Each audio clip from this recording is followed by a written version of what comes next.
Okay, this video is called 1996 Ford Ranger 2.3 liter cooling fan replacement. So this is my old fan. You can look at it right here. See the big crack in it? It's ready to fall apart.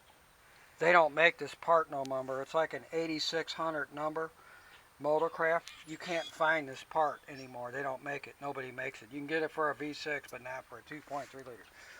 This engine, I have one fan belt on there. I have one fan belt. These are made from 1994 to 1997. It's one fan belt. I have no power steering or no power steering or no air conditioning with this car. But I got a 2.5-inch spacer on it. It's a Derale, and this fan's 15 inches. I'll list the part numbers. The bolts I used were metric 8 by 80 millimeters by 1.5. They're coarse thread.